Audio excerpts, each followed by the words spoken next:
अस्सलाम वालेकुम। Likhari online magazine में खुश आमदीद। दिल सुल्तान ईशा रहमान किस्त नंबर 11। इसके दाएं बाजू से निकलता खून इस कदर ज़्यादा था कि वह लकड़ी की बनी हुई इन छोटी छोटी सीढ़ियों पर फैल गया था। एक हाथ से अपना बाजू पकड़े वो घुटनों के बल बैठा, न जाने यहाँ पर क्यों आ गया था। अब्दुर, ये क्या हुआ तुम्हें? ये कैसे हुआ? तुम्हें इतनी चोट कैसे आई? वह घुटनों के बल इसके करीब बैठी सूरत हाल को समझने की कोशिश कर रही थी, जबकि वह बिना कोई जवाब दिए नीम खुली आंखों से ईशा के चेहरे की तरफ बगौर देख रहा था। वो छोटी सी लड़की एक मजबूत शख्स को सहारा देते हुए बमुश्किल इस हाल में रखे सोफे पर आई थी। उसे सोफे पर लौटाते वो गहरी सांसें भर रही थी। ये सब क्या हुआ? ये किसने किया? इतना खून? वह आंखें फैलाए इसके बाजू और हाथ से निकलते खून की तरफ देखते कुछ मुतजब्जब से थी, मगर मुकाबिल शख्स ने तो जैसे चुप का रोसा रख लिया था। बिना कुछ बोले वो बाजू माथे पर रखे आंखें मूंद गया। कुछ बताओगे भी? आखिर हुआ क्या है? तुम्हें इतनी चोट कैसे लगी और तुम यहाँ आए कैसे? मैं तुमसे पूछ रही हूँ। अब दूर। वो उसके करीब बैठे बाजू से झंझोड़ते हुए इससे सवाल कर रही थी। पागल लड़की, नजर नहीं आ रहा क्या इतनी चोट लगी है मुझे, और तुम सवाल पर सवाल कर रही हो बजाय मदद करने की। अगर ध्यान करो तो मैंने मदद ही की है मिस्टर, मगर तुम्हें इससे कहाँ नजर आता है, और कभी मेरी बात का सीधा जवाब भी दे दिया करो। तुम सच में पागल हो लड़की। ये कहता दोबारा से अपना बाजू माथे पर रख गया। क्या क्या कहा? मैं पागल हूँ?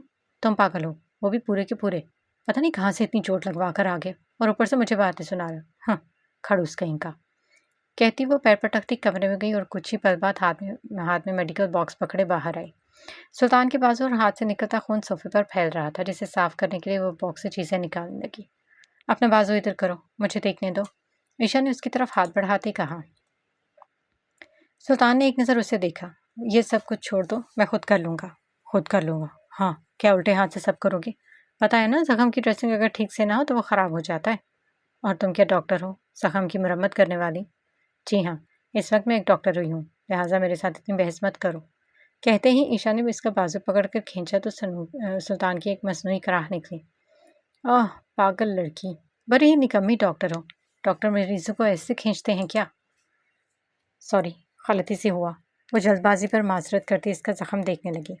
सुल्तान के पास से इसकी शर्ट फटी हुई थी, जिसे थोड़ा सा मजीद फाड़ते जख्म नजर आने पर ईशा के वजूद में कपकपाहट दौड़ी। उसने एकदम से आंखें बंद की। हाँ, मजबूत डॉक्टर, वो ज़ेरेला बड़बड़ाया, मगर खुद में ढेरों हिम्मत बांधती वो जख्म को साफ करने लगी। हाथ में कॉटन पकड़े वो बहुत एहतियात से साफ कर रही थी, साथ में नीम आंखें खोले जख्म को देख रही थी। जख्म काफ़ी गहरा था। अच्छे से ड्रेसिंग के बाद वो इसकी शर्ट को दुरुस्त करती उठ खड़ी हुई। सामान वापस अपनी जगह पर रखती वो वापस सुल्तान का सर खाने हाजिर हो चुकी थी। आप बताओगे ये सब कैसे हुआ? इतनी चोट कैसे लगी? और तुम यहाँ कैसे आए? कितने सवाल करती हो तुम? उसने चिढ़कर कहा। और तुम कभी भी ठीक से जवाब नहीं देते। जब जानती हो तो पूछ क्यों रही हो? हाँ, क्या मैं इतना भी नहीं पूछ सकती कि तुम आखिर इस हाल को कैसे पहुंचे? अब वो इसे क्या बताता कि इस पागल लड़की को महफूज रखने के लिए तो वो इससे इतनी मेहनत कर रहा है। शायान के जासूसों को आड़े हाथों लेते हुए आज उसे इतनी चोट आई, और अब वो इसे क्या बताता? बस एक छोटा सा एक्सीडेंट हो गया था, यहीं पास में ही। मैं बस यहाँ तुम्हें जानता हूँ, इसलिए यहाँ। वो अपनी बात अधूरी छोड़े आंखें बंद करता सोफे की पुर्श से टेक लगा गया। आह, एक्सीडेंट? मैंने तुमसे कितनी दफ़ा कहा कि स्लो ड्राइव किया करो, पर तुम्हें कभी मेरी बात सुनते ही नहीं। आज देख लिया ना, इसलिए कहती हूँ कि एक्सीडेंट होने में देर नहीं लगती। वो अपनी बातों में मगन उसे हल्का हल्का डांटने में मसरूफ़ थी, जबकि सुल्तान नीम आंखें खोले नामालूम सा अंदाज में मुस्कुराते उसे देख रहा था। न जाने क्यों, मगर उसे ये उसकी फ़िक्र अच्छी लगी थी। इसीलिए कहती हूँ कि तुम पूरे पागल हो, गुस्से से कहती वो किचन में आई। पागल कहीं था, एक तो एक्सीडेंट करवा कर आ गया और अगर मुझे पागल बोल रहा है। हाँ, वो ज़रेला बड़बड़ाती हुई तेज़ तेज़ हाथ चलाने लगी। शाम ने अपने पैर फैलाए तो हर तरफ रोशनियों का बसेरा बढ़ गया। बाहर में रखे सोफे पर नीम दुरुस्त सा लेटा छत को घूर रहा था। सोफा इस कदर छोटा था कि सुल्तान के वस्त में दूसरे हाथ इंसान के बैठने के लिए बहुत कम जगह बचती थी। वो बार बार किचन से झांक कर उसे देखती। इतने जख्मी बाजू के साथ वो सोफा पर थोड़ा अनकंफर्टेबल हो रहा था। कुछ सोचते हुए वो कमरे में बिखरी हुई चीज़ों को दुरुस्त करने लगी। कमरे की हालत दुरुस्त करने के बाद वो हॉल की जानब आई, जहाँ वो नीम खुली आंखों से उसे ही देख रहा था। तुम वहाँ अंदर आराम कर सकते हो, यहाँ बहुत कम जगह है। मैं यहाँ ठीक हूँ, शुक्रिया। ये कहता वो आंखें मूंद गया। ठीक नहीं होना? अगर ठीक होते तो मैं तुमसे बिल्कुल नहीं कहती। अब डॉक्टर की बात मानो और वहाँ बेड पर थोड़ा देर रेस्ट कर लो। डॉक्टर? वज़ीरेला बड़बड़ाया। आखिर इसकी ज़िद पर हाथ मानते हुए अपनी जगह से उठाई था कि हल्का सा लड़खड़ा गया। ईशा इसका बाजू अपने कंधे पर रखते सहारा देती बेड तक लाई और उसे वहां छोड़कर वापस किचन में आ गई। अब वो सोच रही थी कि उसके लिए क्या बनाए। जाहिर है पेन किलर लेने से पहले कुछ खाना तो ज़रूरी है ना। पता नहीं उसने कुछ खाया भी होगा या नहीं। वो सर खुजाते हुए इधर उधर देखने लगी। अब वो इतनी बड़ी शेफ तो थी नहीं जो छट से कोई डिश तैयार करके पेश कर देती। वो कुछ सोचते हुए अपना मोबाइल निकाला और सूप की रेसिपी देखने लगी। सूप बनाना उसे बहुत आसान लगा, सो वो बाजू ऊपर किए अपने काम में लग चुकी थी। कुछ देर की मेहनत के बाद वो अपने पहली दफ़ा बनाए हुए सूप के साथ थोड़ी नर्वस होकर कमरे में आई, जहाँ पर वो माथे पर बाजू रखे आराम से लेटा था। वो ट्रे हाथ में पकड़े खड़ी उसे देख रही थी, मगर उसे मुखातिब करने की हिम्मत नहीं कर पा रही थी। ट्रे पर इसकी गिरफ्त मजबूत होती गई, मगर वो खामोश खड़ी बस अपने सामने इस मजबूत शख्स को इस तरह जख्मी पड़ा देख रही थी। सुल्तान को अपने करीब किसी के होने की आहट सुनाई दी। आंखें खोलने पर वह बिल्कुल सामने हाथ में ट्रे थामे, बालों का हल्का सा जूड़ा बनाए और थोड़ी रफ सी हालत में खड़ी नजर आई। मुसलसल किचन में काम करते गर्मी की वजह से इसके चेहरे पर हल्की सी लालगी छाई हुई थी। लॉन्ग सुरमई रंग के स्वेटर और मैचिंग लॉन्ग स्कर्ट में जूड़े से निकली बालों की कुछ लटें उसकी गर्दन और चेहरे पर फैल रही थी। हाथ में ट्रे थामे मासूमियत का पैकर वो लड़की इसके दिल में बहुत करीब लगी थी। वो वो तुम्हें पेन किलर लेनी चाहिए, पर इससे पहले कुछ खा लो। वो सूप का बाउल ट्रे से निकालकर सामने टेबल पर रखकर इसके करीब खड़ी हो गई। सुल्तान ने एक नज़र सूप को और फिर एक हल्की सी नज़र इसके हाथों की तरफ दौड़ाई, जो कि हमेशा की तरह आपस में उलझा रही थी। शुक्रिया, ये कहता उठने को था कि उसका दायां बाजू हिलाने पर थोड़ा सा दर्द महसूस हुआ। ईशा ने बढ़कर इसके पीछे तकिया दुरुस्त किया। वो बाल को हाथ में पकड़े बैठा था, मगर खा नहीं सकता था। मैं खिलाऊं? वो हाथों को आपस में उलझाती हुई आखिर हिम्मत जमा करके बोल ही पड़ी। सुल्तान ने एक नज़र उसे देखा। वो थोड़ा नर्वस थी। वो इसे तकलीफ नहीं देना चाहता था, मगर इस वक्त वो वाकई खुद नहीं खा सकता था। सो बिना कोई बात किए धीरे से सर इस बात में हिला दिया। इसके हाथ से सूप का प्याला पकड़े हुए कुछ फासले पर विराजमान हुई। पहला चम्मच मुंह में भरते ही सुल्तान ने जोर से आंखें मींच ली, यूं जैसे किसी ने नमक का पूरा पहाड़ इसके मुंह में उलट दिया हो। वो बेबसी से इसे देख रहा था और मजीद पीने की हिम्मत नहीं कर पा रहा था।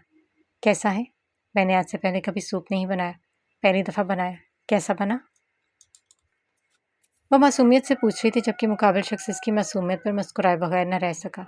काफ़ी अच्छा है, उसने तारीफ की। वाकई अच्छा है? ईशा ने हैरत से पूछा।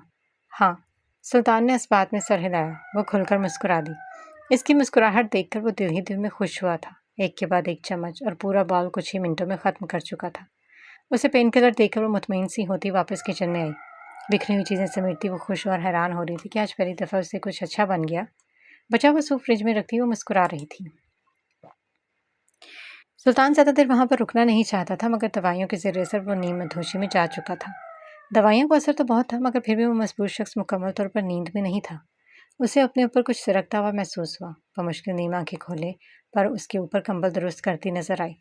रात कुछ ज़्यादा ही तवील थी, मगर वह सोने की नाकाम कोशिश करती बार बार सुल्तान के बारे में सोच रही थी। इसे कितनी चोट आई, वो कहीं और नहीं गया, उसे ये जगह महफूज लगी। वो अपनी ही सोचों में मसरूफ थी। कभी उठती, कभी लेट जाती, तो कभी दरवाजे से झांक कर उसे एक नज़र देख लेती। रात यूं ही भटकम भटकी में गुजरी। फजर के वक्त इसकी आंख लग रही थी। एक तेज सूरज की किरण इसके शफाफ चेहरे पर मुसलसल पड़ रही थी। वो कसमुसाकर उठ बैठी। टाइम पर नजर दौड़ाते उसकी नींद खुली आंखें एकदम से पूरी फैल गई। दीवार पर लगी घड़ी सुबह के 8:30 बता रही थी। वो उठते ही कमरे के दरवाजे तक आई। थोड़ा सा झुककर अंदर देखने पर खाली बेड नजर पड़ते ही वो अंदर दाखिल हुई। इधर उधर देखने पर वो कहीं दिखाई न दिया, न कमरे में, न वॉशरूम में, न कहीं भी। वो चला गया। इतनी सुबह? वो मेन रोड की तरफ आई। बाहर निकलकर इधर उधर निगाह दौड़ाने लगी, मगर मानो वो तो गधे के सर से सींग की तरह गायब हो गया था। अजीब आदमी है कसम से। आंधी की तरह आता है और तूफान की तरह गायब हो जाता है। पता नहीं मैं इसे कभी समझ पाऊंगी या नहीं। वह बड़बड़ाती हुई घर के अंदर दाखिल हो गई। ऑफिस के लिए तैयार होते उसके पास इतना वक्त नहीं बचा था कि खुद के लिए नाश्ता बना लेती। सो वो एक निगाह किचन में दौड़ाती बाहर जाने को दी थी कि उसके कुछ याद आया। फ्रिज खोलकर रात का बचा हुआ सूप गर्म करते वो खुश होती सोच रही थी कि आखिर उसने पहली दफ़ा बनाया और अच्छा बना। चम्मच मुंह में रखते पहली फुर्सत में बाहर। अल्लाह अल्लाह, इतना ज़्यादा नमक! वक्त तकरीबन खांसते हुए पानी तक पहुंची। अब इसे अपने फोहड़पन पर बहुत शर्मिंदगी महसूस हो रही थी। उसे ये सब कुछ कैसे खाया होगा? अल्लाह, मैं कितनी पागल हूँ। कम से कम एक दफ़ा टेस्ट तो कर सकती थी। इतना बुरा! वह बुरा सा मुंह बनाते अब शर्मिंदा हो रही थी। वो नहीं जानती थी कि जिस खाने को उस शख्स ने बहुत अच्छा कहकर खा लिया था, असल में वो कितना बदमज़ा था। मगर अब पछतावा क्या होता? जब चिड़ियाँ झुक गईं खेत। ड्रेसिंग मिरर्स के सामने खड़ा वो अपने जख्म पर लगी पट्टी को खोल रहा था। जख्म काफ़ी गहरा था, जो कि बाजू से लेकर कोहनी तक और सीधे हाथ की हथेली तक फैला हुआ था। सुल्तान पर हमला शाया ने उसके जासूसों को मौत की घोट उतारने के बदले करवाया था, मगर वो ये भी अच्छे से जानता था कि अगर सुल्तान इस हमले से बच निकला तो वो आंधी की तरह इन सबको अपनी चपेट में ले लेगा। खुद को बचाते हुए कब इसके घर बाहर जा पहुंचा उसे खुद नहीं मालूम हुआ। पट्टी खोलते जख्म पर रखा हुआ कॉटन बिल्कुल साथ चिपका हुआ था, जो कि बिना ऑयल के लगाया गया था। वो ऑयल लगाना भूल गई थी। निकम्मी डॉक्टर। वो मुस्कुरा दिया। दाऊद हाशमी की मौत की खबर को जितना पोशीदा रखा गया वो उतनी ही फैलती गई। अहमद जहांगीर तो मानो किसी जंगली कुत्ते की तरह शायान और उसके आदमियों पर झपट पड़ा। इसके खास आदमी की मौत इसी से छुपाई गई। दाद के बिना तो वो उसे किसी काले धंधे को चलाने का सोच भी नहीं सकता था। मुझे सुल्तान चाहिए, किसी भी कीमत पर, चाहे जो भी करना पड़े मुझे वो चाहिए, और उसे मेरे पास तुम लाओगे। वो अपने सामने हाथ बांधे खड़े इब्राहिम से मुखातिब था, जो किसी मुजरिम की तरह अपना आप अहमद जहांगीर को सौंप चुका था। लिहाजा अब इसका काम करना इस पर फर्ज था। कुछ भी करना पड़े कर गुजरो, मगर मुझे वो चाहिए, जिंदा या मुर्दा। वो गुस्से और गज़ब में बोल रहा था। जी सरकार, इब्राहिम ने सरस बात में ही लाया। खिज़ां के बेरहम और खुश्क मौसम में हर तरफ फैले टूटे बिखरे पत्तों पर धीरे धीरे से वो चलती हुई जा रही थी। सूखे पत्तों के चिरचिराने की आवाज़ एक अजीब सा इर्ताश पैदा कर रही थी। ढलवानदार सड़क पर चलते चलते वो आसपास लगे गहरे सर्द दरख्तों को देख रही थी, जिन पर कुछ ही फूल और पत्ते लटक रहे थे। जर्द मौसम बहुत ही खुश्क था। वो वॉक की खातिर बाहर निकली थी। काफ़ी दिनों बाद यूं बेफिक्री से इर्द गिर्द से बेनियाज वो सड़क पर चलती हुई जा रही थी। कोई मंजिल नहीं थी, ना कोई तरतीब, बस यूं ही बेमकसद बेवजह वो गहरी सांस भरती चल रही थी। कभी कभी जिंदगी हमें उस मोड़ पर ले आती है कि हमें अपने साथ पेश आने वाले हर हादसे और हर मुश्किल में भी एक भलाई नजर आती है। यूँ लगता है जैसे जो हुआ या जो होने जा रहा है, शायद इसी में मसलहत हो, कुछ अच्छा हो, कुछ भला हो। फिर चाहे वो आजमाइश कितनी भी तल्ख, कितनी भी जानलेवा और दर्द भरी ही क्यों ना हो। और दर हकीकत तब हम बड़े हो जाते हैं। सर्द रंग के फुल फ्रॉक में ब्लैक कलर का हिजाब पहने वो बेनियाजी मौसम से लुत्फानंदोज हो रही थी। सड़क के अख्ताम पर एक छोटी सी फूलों की दुकान थी। फूल तो उसे हमेशा से ही बहुत पसंद थे, और वहाँ मौजूद रंग बिरंगे खूबसूरत फूलों को देखकर वो बच्चों की तरह खुश होती शॉप के बाहर जा रुकी। एक उधेड़ उम्र खातून, जो देखने में काफ़ी पुरकशिश थी, कुछ ट्यूलिप्स को एक साथ पकड़े इन्हें बुके की शक्ल में तरतीब दे रही थी। मरहबा आंटी। मरहबा, खुश आमदीद। औरत बुके एक साइड पर रखती मुस्कुराती उसकी जानिब आई। वहाँ क्यों खड़ी हो प्यारी बेटी, अंदर आओ। वो दुकान के बाहर खड़ी फूलों को देख रही थी। अंदर दाखिल होते ही वो करीब सजाए गए सफ़ेद फूलों को देखती मुस्कुरा दी। ये बहुत खूबसूरत है। हाँ, वाकई ये बहुत खूबसूरत है। तुम जानती हो सफ़ेद फूलों का क्या मकसद होता है? नहीं जानती। ईशा ने नफ़ी में सर हिलाया। वो औरत धीरे से मुस्कुरा दी। सफ़ेद फूल मासूमियत और पाकीज़गी की अलामत होते हैं। ये मुस्बत एहसास और एक नई शुरुआत की निशानदही करते हैं। हाँ, ये बहुत प्यारे हैं। मैं इन्हें ख़रीदना चाहती हूँ। ज़रूर, क्यों नहीं। मैं अभी तुम्हारे लिए खूबसूरत सा बुके बना देती हूँ। नहीं आंटी, बुके नहीं, मुझे ये वाला गुलदान चाहिए। मैं उन्हें अपने सामने बड़ा होता देखना चाहती हूँ। आह, ये तो बहुत अच्छी बात है। वह एक लाइन में सजाए गए गुलदानों में से एक छोटा मगर डिज़ाइनदार गुलदान उठा लाई और बेलचे की मदद से कुछ सफ़ेद फूलों को मिट्टी समेत उखाड़ कर गुलदान में रख दिया। बाकी बची हुई मिट्टी को वो हाथों से गुलदान की खाली जगह पर बखेरने लगी। वह इस नज़ारे को दिलचस्पी से देख रही थी। मैं मदद कर देती हूँ। ईशा ने मिट्टी से भरे हुए बॉक्स से कुछ मिट्टी निकालकर गुलदान की खाली जगह में भरना शुरू कर दिया। गुलदान काफ़ी बड़ा तो नहीं था, मगर फूलों की नीचे की सतह को मिट्टी से भरना ज़रूरी था, ताकि पानी डालने के लिए मिट्टी काफ़ी हो जाए। अपने हिजाब को दुरुस्त करती वो अपने काम में मसरूफ थी, जबकि वो औरत नहायत गौर से इसके हिजाब में मकीद इस प्यारे से चेहरे को देख रही थी, जहाँ गाल के एक तरफ मिट्टी की छोटी सी मोहर सब्ज हो चुकी थी। जानती हो, ये फूल इंसान की रूह को जिंदा रखते हैं। इनकी खुशबू एक बेहसू और बेउम्मीद वजूद में ताजगी और पुरनूरियत भर देती है। हम जितना इनके करीब होते हैं, इतना ही पुरसुकून और जिंदा दिल महसूस करते हैं। आप ठीक कह रही हैं, इन फूलों से ही ताजगी और बहार है। हमें इनका ख्याल रखना चाहिए, जिस तरह खुद का रखते हैं। फूलों को कभी भी मुरझाने नहीं देना चाहिए। ये उम्मीद होते हैं, एक नई सुबह की, एक नई उम्मीद की। वो बेलचे को एक तरफ रखते हुए हाथों से गुलदान में मिट्टी को नीचे दबाते हुए नरमी से बोल रहे थे। बिल्कुल ठीक कहा, ये उम्मीद होते हैं। तुम्हारा क्या नाम है प्यारी बेटी? मेरा नाम ईशा है। ईशा, बहुत प्यारा नाम है। जानती हो तुम्हारे नाम का मतलब क्या है? अफसोस, मैं नहीं जानती। हाँ, अगर मैंने कुरान पाक में एक दफ़ा पढ़ा था, एक आयत में, जहाँ ईशा का मतलब रात तहरीर था। बेहतर। मगर तुम्हारे नाम का मतलब है रोशनी और खुशी। ईशा। हाँ हाँ, वाकई? उसने हैरानी से पूछा।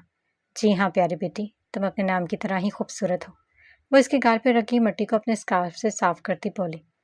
बहुत शुक्रिया आपका, मुझे वाकई नहीं पता था। आपका नाम क्या है आंटी? मेरा नाम इरगुल खातून है। इरगुल खातून मतलब फूलों का फूलों का गुलदस्ता। आह माशाल्लाह, आपका नाम तो आपके फूलों जैसा है। आपसे मिलकर बहुत अच्छा लगा इरगुल। हमेशा खुश रहो प्यारी बेटी। इंसान अपनी खुशियाँ खुद तलाश करता है। तुम्हें जहाँ महसूस हो कि तुम खुश हो, रज़ाद हो, वहाँ खुद को पाबंद कर लो। ठीक कहा आपने।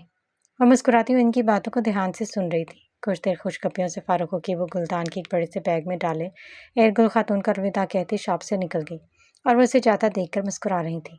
इस छोटे से घर में जहाँ जगह बहुत ही कम थी, वो गुलदान को सही जगह पर रखने में कंफ्यूज हो रही थी। कौन सी जगह ऐसी है जहाँ इसे धूप भी मिले, मगर कहाँ रखूँ? कुछ सोचते हुए किचन के करीब बनी हुई छोटी सी विंडो के पास आई, जहाँ गुलदान रखने की जगह तो नहीं थी। सब वो कमरे में मौजूद एक छोटा सा टेबल उठाकर विंडो के करीब रखती गुलदान को इस पर सेट कर चुकी थी। वहां से विंडो खोलने पर धूप की किरणें फूलों को छूकर गुजरती थी। गुलदान में पानी डालते हुए से एयरगर्ल आंटी की बात याद आ गई। ये फूल इंसान की रूह को जिंदा रखते हैं। इनकी खुशबू एक बेहिस्सो बेउम्मीद वजूद में ताजगी और पुरनूरियत भरती है। हम जितना इनके करीब होते हैं, इतना ही पुरसकून और जिंदा दिल महसूस करते हैं। वो मुस्कुरा दी। उसे वो खातून बहुत अच्छी और नरम दिल मालूम हुई थी। तुम जानती हो ना, मुझे वहां नहीं जाना पसंद। ईशा ने आईब्रोज का आकर उठाकर मरवा की जानिब देखा। पक्का ना, इस दफा मैं तुम्हारे बालों को हाथ भी नहीं लगाऊंगी, और प्रॉमिस।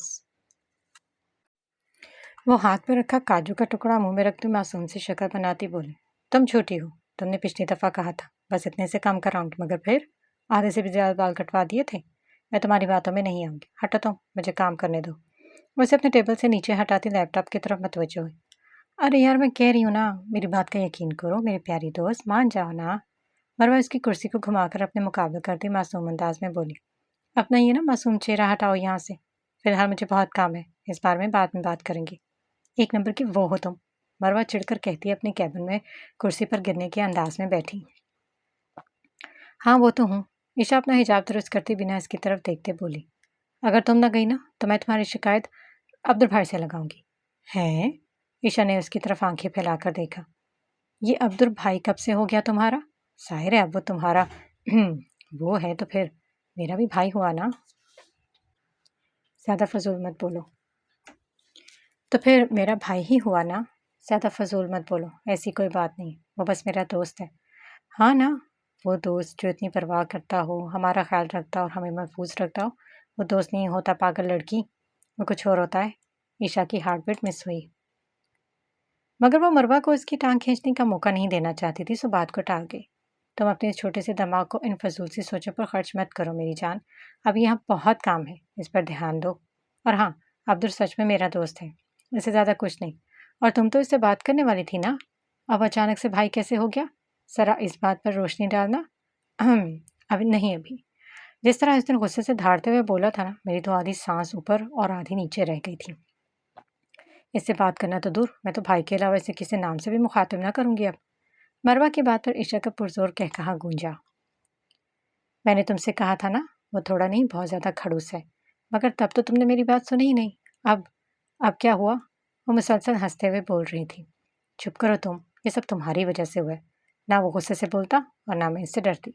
ओके, अब अपना मुंह बंद करो। तुम्हारी शक्ल देखने लायक थी मरवा। वो मुंह पर हाथ रखती दबी सी हंसी हंस रही थी। हाँ हाँ, उड़ा लो मेरा मजाक, मैं भी उड़ाऊंगी जब तुम पर ऐसे गुस्सा करेगा। देखना तुम मुझ पर गुस्सा, और वो भी वो खड़ूस करे तो मैं देख लूंगी उसे।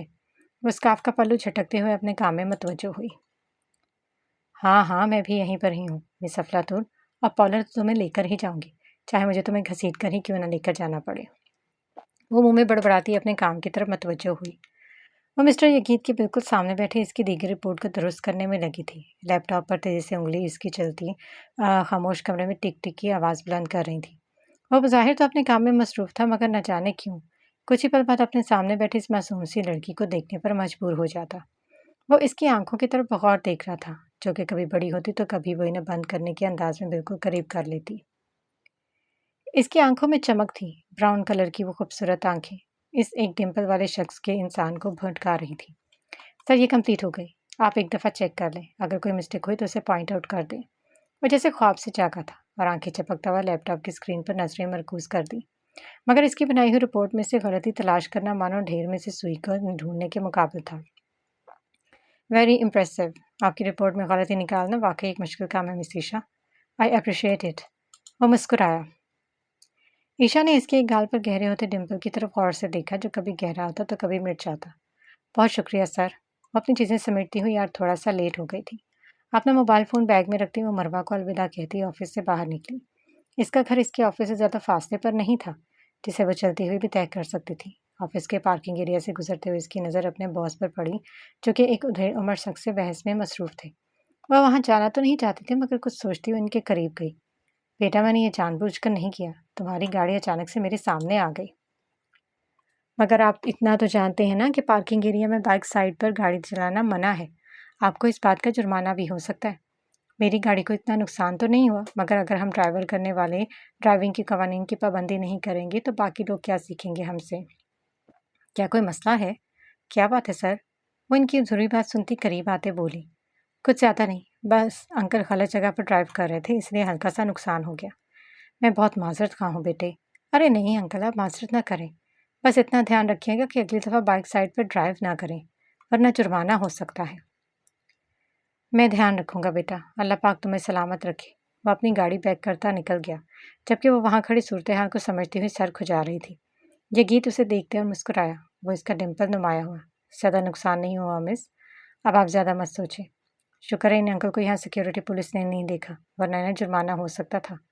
वो आसपास देखते बोली, हाँ बिल्कुल, मगर कोई बात नहीं, ऐसा हो जाता है। जी सर, आपने ठीक कहा।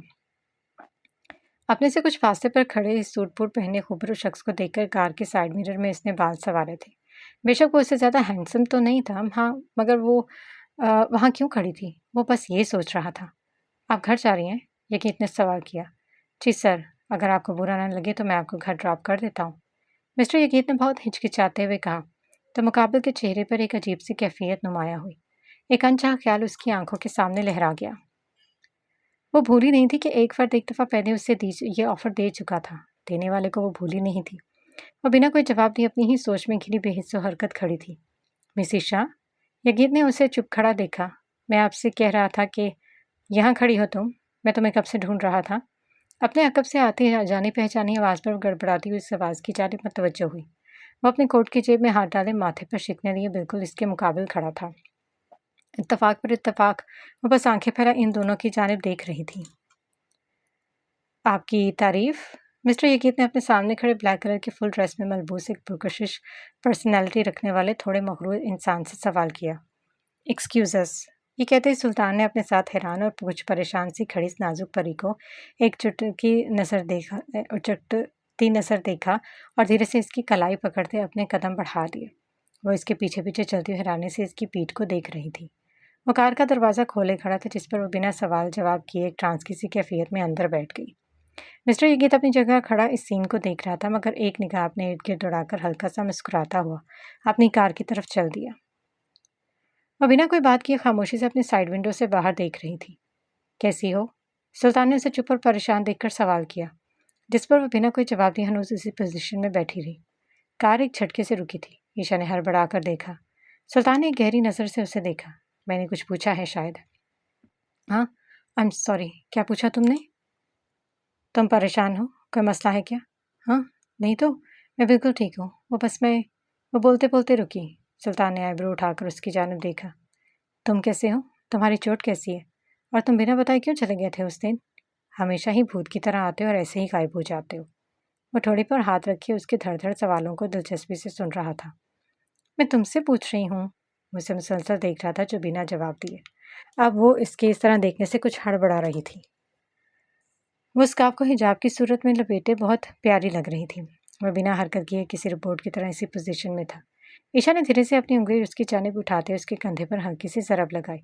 सुल्तान ने आंखें झपकी। जिंदा हो? मैं तुमसे बात कर रही हूँ। लगता है तुम्हें हैंग होने की बीमारी है। वो तो है, शायद कुछ अरसे से। मतलब, अब मैं अपने सवाल फिर से दोहराऊं? क्योंकि तुम अभी रिफ्रेश हुए हो। वह मुस्कुराया था। तुम्हारी चोट कैसी है? ठीक है, एक बात पूछूं तुमसे? ईशा ने सवालिया अंदाज में उसे देखा। मना भी करूंगा तो तुम पूछोगे कौन सा, पूछोगी नहीं? हाँ, ये भी है। तुम क्या सुपरमैन हो? या तुम्हें कोई खास पावर है? बहुत एग्जैक्ट टाइम पर एंट्री होती है तुम्हारी, एकदम परफेक्ट। यही समझ लो। उसने कार दोबारा स्टार्ट की। मतलब मैं जो चाहूँ समझ सकती हूँ? फिर से मुख्तसर जवाब। अच्छा, फिर ठीक है। वो हंस दी। हंस क्यों रही हो? तुमने ही जो कहा, जो चाहो समझ सकती हो। तो क्या समझा तुमने? तुम्हें क्यों बताओ? वो मुसलसल हंस रही थी। वो मुस्कुराया और गाड़ी उसके छोटे से घर के बाहर आ रुकी। तुम यहाँ ठीक हो? कोई मसला तो नहीं? हाँ, नहीं, यहाँ सब ठीक है, तुम फिक्र मत करो। अगर कोई मसला हो तो बिना झिझक कह सकती हो। हाँ ना, एक तो सुपरमैन है मेरे पास। वो मुस्कुराई। और हाँ, अब तो मेरी बात मान लो। और वो कौन सी? गाड़ी स्लो ड्राइव किया करो, इस दिन तुम्हें काफ़ी चोट लगी थी, पता है ना? सुल्तान की मुस्कुराहट गहरी हुई। चलती हूँ, अपना ख्याल रखना और शुक्रिया घर तक छोड़ने का। ध्यान से जाना। वो विंडो से झुककर कहती हुई चल दी और वो उसे जाता हुआ देख रहा था। पागल लड़की। वो मुस्कुरा रहा था। सुर्ख रंग की लॉन्ग फ्रॉक में बालों को कंधे पर फैलाए वो रॉकिंग चेयर पर बैठी अपने सामने फाइल्स का बंडल खोले हुए थी।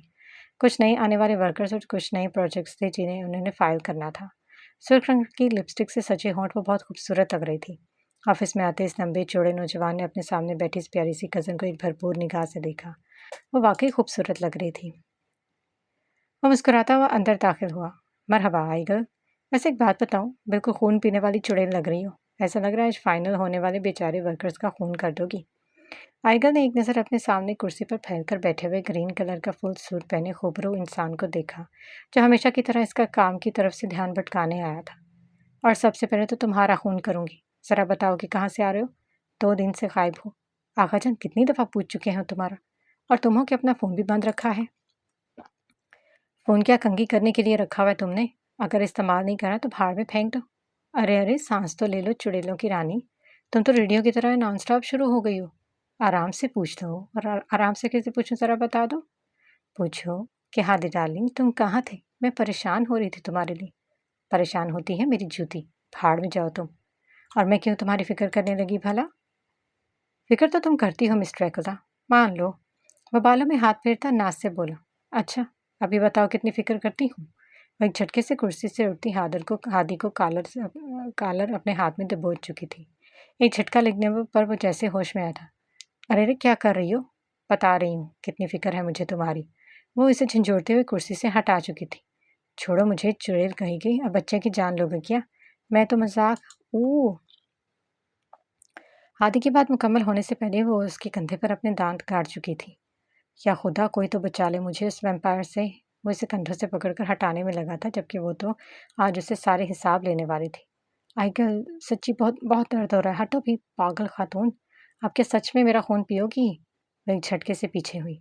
वह हैरान से खड़ा अपने कंधे की तरफ देख रहा था जहाँ वो अपने दांतों के निशान गाड़ चुकी थी। जंगली बिल्ली, देख लो जरा क्या हालत कर दी मेरे बेचारे कंधे की। हाँ, बच गए हो इस दफ़ा तो। खैर मनाओ। वो अपने शोल्डर कर बालों को झटकते हुए वापस अपनी कुर्सी की तरफ बढ़ी, जबकि वो खाट खाने वाली नज़रों से उसे देख रहा था। अब बताओ कहाँ आवारागर्दी कर रहे थे 2 दिन से? वो आया तो आइगर की टांग खींचने था, ये बताने कि 2 दिन से अपनी गर्लफ्रेंड के साथ घूमने निकले था, जो कि बस उसे तंग करने के लिए था। मगर इसका जलाली रूप देखकर अपना इरादा बदल गया। वो मैं किसी काम से गया था। किस काम से गए थे यही पूछ रही हूँ ना, गधे कहीं के। और तुम्हें क्यों बताऊँ भला? मेरा कोई पर्सनल काम भी तो हो सकता है ना। अच्छा, तो मतलब ठीक से डोज़ मिली नहीं तुम्हें? ठीक से बताऊँ क्या? देख लूँगा तुम्हें बाद में, फ़िलहाल तो मुझे काम है। रुको ज़रा। वो अपनी कुर्सी से उठ खड़ी हुई, तो वो जो आराम से खड़ा था तेज़ी से ऑफिस से बाहर की तरफ बढ़ा। देख लूँगा तुम्हें। वो उंगली का इशारा करते हुए अपनी टाई के नॉट कसता वहाँ से 9-2-11 हुआ। गधा कहीं का। वो नफ़े में सर हिलाते दोबारा से अपने काम में लग चुकी थी। अरे ऐसे नहीं मामू, ज़रा ध्यान दो। उसे मुकम्मल करने के लिए पहले टेबल बनाने पड़ेंगे, फिर इस सारी इन्फॉर्मेशन को बारी बारी इन टेबल्स में लिखना है। ऐसे यह मुकम्मल होगी, समझे? वो सारफ के कैबिन में एक साइड से झुकी हुई उसे समझाने में लगी थी, जबकि वो इसके नए लगा मामू को सोच रहा था। अब मैं मामू भी बन गया हूँ, और कोई लकब है मोहतरमा जो मुझे आपकी तरफ से मिलना बाकी है? तो बता दें, ताकि मैं सबको वो सब यहाँ लिख कर चिपका लूँ। वो पर मुंह पर हाथ रखती मुस्कुरा दी। हंसो हंसो, हंसने के अलावा आता है क्या आपको? वह एक नाराज सी नज़र इस पर दौड़ाता अपने काम में मतवज्जो हुआ। आज से तो यही नाम है तुम्हारा, बाकी आइंदा आने वाले नामों को मैं फ़िलहाल के लिए रोक लेती हूँ। मामू, हटें आप, मैं खुद कर लूँगा काम। वो इससे फाइल पकड़ता एक तरफ हुआ। वह हंसी वापस अपनी कुर्सी पर जा बैठी थी। ये ईशा कहाँ रह गई? अभी तक नहीं आई। वैसे लेट तो नहीं होती वो अपनी कलाई पर बंधी घड़ी को देखते बोली। इसकी बात मुकम्मल हुई ही थी कि इसकी नज़र सामने से आती हुई ईशा पर पड़ी, जो कि अपने हाथ में फाइल्स का पैकेट पकड़े हुए थी। मरहबा सबको। वह सलाम करती मरवा के बराबर में अपनी कैबिन में आई और फाइल्स का पैकेट टेबल पर रखती मरवा की तरफ मतवज्जो हुई। इतनी देर कहाँ लगा दी तुमने? और ये क्या है? वह पैकेट की तरफ देखते बोली। हाँ, इन्हीं की वजह से लेट हुई। मिस्टर यगीत ने कुछ रिपोर्ट्स दी थी, इन्हें कॉपी करवाना था इसलिए। हाँ अच्छा, तुमने नाश्ता किया? मरवा ने सवाल किया। नहीं यार, जल्दी में थी, नहीं किया। आज ये काम भी करवाना था इसलिए घर से जल्दी निकल आई थी। जानती थे मैं कुकिंग चोर। वह इंटरकॉम पर ऑर्डर देती उसे कनखियों से देख रही थी। तुम अपना ख्याल ज़रा भी नहीं रखती हो ईशा। देखो पहले अभी से भी ज़्यादा कमज़ोर हो गई हो, और देखो रंगत भी फीका पड़ गया और स्किन भी ड्राई हो रही है तुम्हारी। हाँ हाँ जानती हूँ, और मैं ऐसे ही बिल्कुल फिट हूँ। तुम बात को वहाँ तक न ले जाओ मिस ड्रामा क्वीन। वो मरवा की बात का मतलब समझती हुई उसकी गाल पर चुटकी काटती हुई मुस्कुरा दी। अरे यार, तुम अभी तक वहीं पर ही उटकी हुई है, अब तो मान जाओ ना। एक शर्त पर। बताओ बताओ। मेरे बाल नहीं कटवाओगी? ज़रा से भी नहीं। ओके, पक्का, डन। अब तो चलोगी ना? ईशा ने आखिरी हार मानते हुए सारा इस्पात में हिला। अई, वो खुश होती ईशा के गले में बाहें डालती झूल गई। ड्रामा गर्ल करेंगे। वह क्या बात है, कोई लड़ाई चल रही है तुम दोनों की? बहुत खामोशी है। ईशा सारफ की कैबिन से खामोशी को देखते मरवा से सवाल कर रही थी। कुछ नहीं यार, बस मामू बना रही है मैंने इसे, तो इसलिए थोड़ा मुंह फुलाया हुआ है। क्या? मामू? तुम भी हद करती हो। वह खुलकर हंसती। दोनों को हंसता देखकर सारफ ने बुरा सा मुंह बनाया। रॉकिंग चेयर पर सर चेयर की पुश से टेके ब्लैक कलर के 3 पीस सूट में वो बहुत डैशिंग लग रहा था। एक हाथ बालों में उलझाए वो किसी सोच को बहुत ध्यान से सोचने में मसरूफ था, जब एक झटके से दरवाज़ा खुलने की आवाज़ पर किसी के भारी कदम इसके करीब आते मुकाबिल कुर्सी के सामने आ रुके। वो जो कोई भी था बिना इजाज़त के मिस्टर यगीत के ऑफिस में दाखिल होता उसके सामने कुर्सी पर विराजमान हो चुका था। वह अपनी सोच में खलल महसूस करता अपना चेहरा सामने के मुकाबिल हस्ती को देख रहा था, जो कि हमेशा की तरह अपनी मखसूस ब्लैक कलर की पैंट शर्ट में मलबूस लॉन्ग कोट पहने टांग पर टांग रखे पूरी शान से बैठा था। चेहरा एक पेड़ हमेशा की तरह गुस्सा नुमाया था। यगीत इसे देखकर मुस्कुराया। मरहबा मोअज़्ज़ज़ मेहमान, आपकी आमद का तहे दिल से मशकूर हूँ।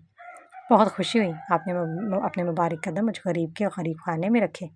तो बताएं, क्या लेंगे आप? हमेशा की तरह ब्लैक कॉफ़ी या कुछ और? वो थोड़ी पर हाथ रखे मुकाबिल शख्स को खुद आमदीद कह रहा था। मैं समझता था तुमने ओवर एक्टिंग छोड़ दी होगी, मगर कुछ खास फ़र्क नज़र नहीं आ रहा।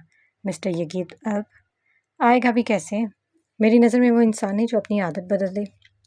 हमारी आदत ही हमें मखसूस बनाती हैं। क्यों? ठीक कहा ना सुल्तान ए आला? यह तो वक्त पर मुनहसर है। वक्त बदलने में देर नहीं लगती। ठीक कहा, वक्त बदलने में देर नहीं लगती। ये तुमसे बेहतर कोई नहीं जानता। यकीत अपने अल्फाज के अख्ताम पर सुल्तान की तरफ बढ़ा। क्या यार, आज गले भी नहीं लगेगा? वो हनूज उसी पोजीशन में बैठे देखकर चिढ़ते हुए बोला, तुम जानते हो मुझे ये सब पसंद नहीं। हाँ, ये रही ना तेरी आदत। और सुल्तान के बड़े होते हुए हाथ के मुक्के पर बम किए मुस्कुरा दिया। यार तू ज़रा बराबर भी नहीं बता। इतने सालों बाद भी हैरान हूँ मैं।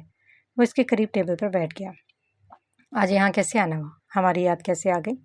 वो टेबल पर पड़े अंगूरों की बास्केट में से एक उठाकर खाते हुए बोला, मैंने तुझे ये फर्म खोलने की इजाज़त इसलिए नहीं दी थी कि तुम यहाँ अपने मासूम वर्कर्स को बिना वजह लिफ्ट की ऑफ़र करते फिरो। हाँ, यही बात मैं इस वक्त सोच रहा था कि वाकई उस दिन मैंने तुझे देखा था वहाँ। अब यकीन हो गया। दाल में कुछ काला लग रहा था, पर अब तो पूरी दाल ही काली लग रही है। ज़्यादा ओवर एक्टिंग मत कर, वरना उल्टे हाथ की पड़ेगी। अपनी कुर्सी पर बैठो और अपनी टाई दुरुस्त करो। एक नंबर के छछोरे लग रहे हो। सुल्तान ने तीखी निगाह इस पर दौड़ाई। क्या वाकई छछोरा लग रहा हूँ? बाल ठीक नहीं है या मेकअप की कमी है? वह अपने सामने लगे मिरर में देखते खुद को संवारने लगे। शक्ल ही ऐसी है बच्चे, मत संवारो वरना मज़ीद बिगड़ जाएगी। सुल्तान अपने मोबाइल फ़ोन में स्क्रॉलिंग करते बोला, मेरे ही ऑफिस में बैठकर मुझ में ही नुक्स निकाल रहे हो। वाह, खैर कोई बात नहीं, बस तुम्हें ही इजाज़त है। सर, क्या मैं अंदर आ सकती हूँ? मरवा दरवाजे पर खड़ी इजाज़त तलब कर रही थी। यस प्लीज़ कम इन। मरवा के हमरा ईशा और सारफ अपने हाथों में अपनी अपनी बनाई गई फाइल्स पकड़े अंदर दाखिल हुए। वी आर सॉरी सर, अगर आप बिज़ी हैं तो हम बाद में आ जाएंगे। वो वहाँ बैठे एक नामालूम शख्स को देखते बोली, जिसकी पीठ इसकी तरफ और मुंह अपने सामने खड़े यगीत की तरफ था। नहीं, इट्स ओके, आप बैठे। मैंने कुर्सियों की तरफ इशारा करते अपनी जगह पर विराजमान हुआ। बाकी सबके बरक्स इस ईशा इस शख्स की पीठ को बहौर देख रही थी। अब ऐसा नहीं था कि वो उसे पहचानती ना हो। वो ड्रेसिंग और ब्लैक स्टाइल तो सिर्फ एक इंसान का है। वो कुछ मतज़ब्ज़ब सी हुई, करीब बड़े टेबल पर फाइल रखने झुकी तो उसकी नज़र मोबाइल पर स्क्रॉलिंग करते उस शख्स के हाथ पर पड़ी, जहाँ वो ब्लैक कलर की ताज वाली अंगूठी जगमगा रही थी। तुम यहाँ? वो बेख्तियार बोल पड़ी, जिस पर सुल्तान ने गर्दन मोड़े उसकी तरफ देखा, जो आज उसी की तरह ब्लैक कलर की शॉर्ट फ्रॉक पर ब्लैक हिजाब में ड्रेसअप हुई बहुत नफीस और खूबसूरत लग रही थी। मरहबा, सुल्तान ने धीरे से सलाम किया। मरहबा, ईशा समेत वहाँ खड़े बाकी दोनों ने भी बैक वक्त कहा। क्यों, मैं यहाँ नहीं आ सकता? नहीं, मेरा मतलब, हाँ मतलब आ तो सकते हो, मगर उसने एक नज़र ये गीत पर घुमाई, जो कि फाइल्स को हाथ में पकड़े ध्यान से देखने में मसरूफ़ था। मरवा और सारा ईशा की करीब पड़ी हुई कुर्सियों पर बैठे उन दोनों की गुफ्तगू पर ध्यान दे रहे थे। कुछ नहीं, खुश आमदीद। वह मसनूई सा मुस्कुराती हुई उससे कुछ ही फासले पर कुर्सी पर बैठी। मरवा सारफ अपनी फाइल्स की डिटेल मिस्टर यगीद को समझाने में लगी थी, जबकि वह मुसलसल सुल्तान को देखने में मसरूफ़ थी। हमेशा ही ब्लैक कलर पहनता है, बोर नहीं होता क्या? वैसे ये कलर इस पर जचता भी तो बहुत है। हाँ, मगर है थोड़ा सा खड़ूस। वो टेढ़ी निगाहों से उसकी तरफ देखती दिल ही में सोच रही थी, जबकि वो मोबाइल स्क्रीन पर नजरें जमाए उसे बिल्कुल नज़रअंदाज कर रहा था। ईशा अपनी फाइल की डिटेल मिस्टर यगीद को समझा रही थी और सुल्तान उसके चेहरे की तरफ बगौर देख रहा था। वह बार बार अटकती और फिर से मतवज्जो हो जाती, मगर इसका यह देखना एक तार में उसे भटका रहा था। अपना मुकम्मल काम किए वो इससे कुछ ही फासले पर टेबल के करीब खड़ी थी। हाँ ना, यही अब्दुल भाई हैं, ईशा के वो हैं। हाँ, क्या वाकई? सारफ मरवा के करीब होता वजाहत तलब कर रहा था। हाँ ना, देखो ज़रा, कितना हैंडसम है ना, और कितना फिट है। ज़रा इसके मसल्स देखो, ये लगता है मुक्का मारकर अगले बंदे का दम निकाल देगा। मरवा सुल्तान की तारीफ करते सारफ को चिढ़ा रही थी। हाँ हाँ, तुम्हें तो हर इंसान फिट लगता है मेरे अलावा। तुम फिट किधर से हो भला, जो मुझे लगोगे? मामू, तुम बहुत जालिम हो, चुप रहो। सारे मरवा को कोहनी मारता एक साइड पर हुआ। वो बहुत ध्यान से इसके करीब खड़ी इसको तसल्ली से देखने में मसरूफ़ थी। क्या देख रही हो? सुल्तान ने उसे अपने ऊपर ताका झाकी करते देख पूछा। वो इसके अचानक सवाल पर थोड़ा हड़बड़ा गई। हाँ, वो ये अंगूर देख रही थी। काफ़ी फ्रेश है ना? वह हड़बड़ाती हुई अपनी चोरी पकड़े जाने पर बहाना बनाती सामने मेज़ पर पड़े हुए अंगूरों की बास्केट को देखते बोली। सुल्तान ने अपनी हंसी दबाते इस बात में सर हिलाया और दोबारा से मोबाइल पर नजरें मरकूज की। मरवा और सारफ दबी सी हंसी हंसते एक दूसरे से कानाफूसी करने में मसरूफ़ थे। वह अपने सर पर चपक लगाती खुद को डपट गई। अल्लाह अल्लाह अल्लाह अल्लाह करके वो मिस्टर यगीद के ऑफिस से बाहर निकले थे। मरवा और सारफ इसके हमरा थे। ओह, मैं अपनी फाइल तो अंदर ही भूल गई। वह सर पर चपक लगाती वापस कर रूम में जाती जाती रुकी और उसी की तरफ वो आ रहा था। ईशा ने इधर उधर देखा, फिर अपने कदम बढ़ाती उसके करीब से गुजर गई। तुम फ्री कब होगी? वो रुकी थी। 2 बजे। उसने बिना मुड़ के देखे जवाब दिया। मैं इंतज़ार कर रहा हूँ। वह अपनी कलाई पर बंधी घड़ी को देखते कहता हुआ चल दिया। सुनो, अपने कब से आती मध्यम सी आवाज़ ने उसके कदम रोक दिए। वड़ियों के बल घूमकर उसकी जाने मुतवज्जो हुआ। वो मुझे आज कहीं जाना था, तो इसलिए अगर तुम जाना चाहो तो जा सकते हो। कहाँ जाना है? I will take you. उसने सरसरी अंदाज में ऑफ़र की। बाजार जाना था, कुछ काम था। ओके, मैं वेट कर रहा हूँ। ये कहता वो बाहर की तरफ चल दिया, जबकि वो इस अचानक ऑफर पर फूले ना समाती ज़बान दांतों तले दबाती अपने फाइल लेने ऑफिस चली गई। वो फाइल हाथ में पकड़े लॉबी के सामने से गुजरी तो 1 मिनट को रुकी। वो एग्जैक्ट लॉबी में दीवार के साथ टेक लगा मोबाइल फ़ोन पर स्क्रॉलिंग करने में मसरूफ़ था। वो मुसलसल उसे देखते अपने कैबिन में आई। मरवा, ज़रा ये फ़ाइल आज फाइनल कर दो कि मुझे कुछ काम है इसलिए, वरना मैं खुद कर लेती। अरे, इसमें पूछने वाली कौन सी बात है भला, लाओ। वो उसके हाथ से फाइल लेती उसे देखने लगी। बहुत शुक्रिया। वो मुस्कुराती हुई अपनी चीज़ें समेटने लगी। कुछ पेंडिंग वर्क था जिसमें 5 मिनट में ही मुकम्मल करके मिस्टर यगीद को ईमेल करना था। सब वो अपनी चीज़ें एक साइड पर रखती लैपटॉप पर नजरें जमा गई। कुछ ही पल में वो अपनी कुर्सी से थोड़ा झुककर लॉबी पर नज़र दौड़ा रही थी, जहाँ वो इसी पोजीशन में खड़ा था। सारफ ने उसे अपनी कुर्सी से पीछे को झुके देखा और मरवा की तरफ इशारा किया। हिश, मैडम। क्या है? वो फाइल को देखती बोली। ज़रा वहाँ देखो। मरवा ने अपने साथ बैठे अपने दोस्त को देखा, जो कुर्सी से पीछे को झुककर कहीं देखने और मुस्कुराने में मसरूफ़ थी। मरवा ने अपनी चेयर से थोड़ा पीछे होते इसकी नज़रों की सिमत देखा, जहाँ वो मखरूर शहज़ादा लॉबी की दीवार से टेक लगाए आराम से मोबाइल फ़ोन में झांक रहा था। वो क्या देख रही है? सारफ ने पूछा। अंगूर मामू, अंगूर। मरवा ने हंसी दबाते कहा। सारफ दबी सी हंसी हंसता इस बात में सर हिला गया। अपना काम मुकम्मल करती वो सबको अलविदा कहती बाहर की तरफ चल दी, जहाँ वो नहीं था। हाँ, कहाँ गया? अभी तो यहीं खड़ा था। वो चलती हुई रोड पर आई जहाँ पार्किंग एरिया में उसे उसकी ब्लैक कार दूर से ही नजर आ गई थी। वो मुस्कुराती हुई उसकी तरफ चल दी। दिल 120 की स्पीड से धड़क रहा था। वो दरवाज़ा खोलकर अंदर बैठ चुकी थी। कार स्टार्ट हुई तो वो अपना बैग एक साइड पर रखती हुई उसकी जाने मुतवज्जो हुई। तुम आज यहाँ कैसे? क्या मुझे यहाँ आने पर पाबंदी है क्या?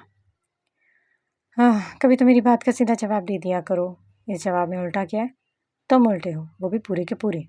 वो सीधी होकर बैठी। तो दूसरों से मुख्तलिफ रहने में क्या हर्ज है? अच्छा, मतलब तुम मुख्तलिफ रहना चाहते हो? वाइब्रो उठाकर पूछने लगी। बिल्कुल। उसने कार की स्पीड स्लो रखी थी। जानते हो उल्टी चीज़ें कौन सी होती हैं? तुम तो मिस वर्ल्ड हो, मुझसे ज़्यादा नॉलेज रखती हो। ज़रा बताओ। वो कार मोड़ता बोला। उल्टी छिपकलियाँ होती हैं जो हर वक्त उल्टा रहती हैं, उल्टा देखती हैं, उल्टा ही सोचती हैं। इसका मतलब तुम छिपकली की ज़ात से ताल्लुक़ रखती हो? नहीं मासरत, मेरा जेंडर और है। मैं छिपकली नहीं हो सकता। हाँ, तुम ज़रूर हो सकती हो। वो ड्राइविंग पर नज़रें जमाए बोल रहा था। हाँ तो कोई बात नहीं, छिपकलियों का भी मेल वर्जन होता है। तुम भी हो सकते हो, फिक्र मत करो। वो हंसी दबाते निचला होंठ दांतों तले दबा गया। पागल लड़की, वो दिल ही दिल में सोचता मुस्कुरा दिया। वो वहाँ उस मॉल की तरफ, वहाँ जाना है। वो उंगली के इशारे से कुछ ही फासले पर बने हुए अपने शॉपिंग मॉल की तरफ इशारा करती बोली। वो कार पार्किंग एरिया की तरफ मोड़ ली। शॉपिंग मॉल में दाखिल होते इन्हें लोगों की भीड़ दिखाई दी। काफ़ी गहमा-गहमी का समा था। वह एक तरफ से शुरू होती अपनी ज़रूरत की अशिया की तरफ गई। वो हर एक चीज़ को नहायत गौर से देखती, मानो जैसे इसे चीज़ लेने का बहुत हुनर हो। हाँ, मगर किसी हद तक था भी। सुल्तानी से ज़रा फासले पर पीछे-पीछे चलता, चेहरे पर मास्क लगाए आस-पास देखने में मसरूफ़ था। वो नहीं चाहता था कि इसे कोई पहचान ले। जगह-जगह इसके जासूस तो भरे पड़े थे, मगर वो किसी की पहचान में नहीं आना चाहता था। मुख्तलिफ शेल्फ पर अशिया बहुत सलीके से सजाई गई थी। वो चलती हुई एक तरफ आई जहाँ एक कतार में कुछ फ्राई पैन लगे थे जो कि नए डिज़ाइन के थे। वो इनमें से एक उठाती सुल्तान की तरफ मुतवज्जो हुई। देखो, ये नए डिज़ाइन के हैं, काफ़ी मजबूत भी। वो सर खुजाते हुए देख रहा था। ज़ाहिर है वो तो पहली दफ़ा ऐसी शॉपिंग को कंपनी दे रहा था। उसे चीज़ों का कुछ ज़्यादा इल्म तो नहीं था। ये बस एक लगी खींच कर और सामने वाले सर का इंसान का सर खुल जाए। वो पेन हाथ में घुमाती हुई बोल रही थी। तो अब तुम इससे लोगों को मारोगी? हथियार अच्छा है? वो बेख्तियार हंस दी। हाँ ना, तुम पर ट्राई करके देखो। असरदार हुआ तो खरीद लूंगी। तो मतलब मैं तुम्हारी प्रैक्टिस की टेस्टिंग के लिए सर खम करूँ? हाँ, अगर तुम्हें अच्छा लगे तो। वो मासूमियत से आंखें झपकते हुए बोली। सुल्तान ने धीरे से झुककर सर इसके करीब किया। ट्राई करके देख लो फिर। वो मुस्कुराती हंसी छुपाने के लिए मुंह पर हाथ रखती चेहरा दूसरी जानिब मोड़ गई। पहली दफ़ा आयो, इसलिए छोड़ रही हूँ। अगली दफ़ा टेस्टिंग कर लूँगी। वह इसके माथे पर बिखरे बालों को हाथ से थोड़ा सा ख़राब करती मुस्कुराती हुई फ्राई पैन की तरफ मुतवज्जो हुई। वह दिल से खुश हुआ था, मगर चेहरे पर बिना किसी तासुर के इससे कुछ फासले पर हुआ। अपनी मतलूबा अशिया खरीदते वक्त उसे यकलख नज़रअंदाज किए हुए थी। उसे अपने पीछे मुसलसल किसी के कदमों की आहट सुनाई दे रही थी, मगर वो आहट बहुत करीब थी। उसने मुड़कर देखा तो एक 28-29 साल का नौजवान बहुत गौर से उसकी तरफ देखता मुस्कुरा रहा था। वो एक पल में उससे कुछ फासले पर होती इधर उधर देखने लगी। कहाँ चला गया ये? वो इससे फासले पर हुई तो करीब आते एक अजीब सी हंसी हंस दिया। हेलो ब्यूटीफुल, वो करीब झुकते बोला। ईशा इससे कदरे फासले पर आई। Will you come with me? वह तुर्क ज़बान में उसे अजीब तरह बात कर रहा था, जबकि वो उसे नज़रअंदाज करती अगली शेल्फ के करीब चली गई। वो आदमी वहाँ खड़ा उसे देखता अजीब तरह मुस्कुरा रहा था। इससे करीब लगे शेल्फ के इस पार वो माथे पर कई शिकने लिए खड़ा था। कुछ पल बाद वो चलता हुआ वॉशरूम हॉल की तरफ आया। अंदर दाखिल होने से कबल उसने एक निगाह आसपास दौड़ाई और अपनी गर्दन को मरोड़कर एक साइड करता अंदर दाखिल हो गया। वो आदमी वॉश बेसिन के करीब खड़ा हाथ धोने में मसरूफ था, जबकि इससे कुछ फासले पर दीवार के साथ टेक लगाए खड़ा वो आंखों में दहशत लिए उसे देख रहा था। लगता है तुम्हें तुम्हारी ज़बान प्यारी नहीं है। वो हाथ धोते रुका। मुड़कर देखने पर एक ब्लैक कलर की लॉन्ग कोट में मलबूस शख्स आंखों में दहशत लिए उसे देख रहा था। हाथों पर पहने काले रंग के दस्ताने उसकी पर्सनैलिटी को नुमाया कर रहे थे।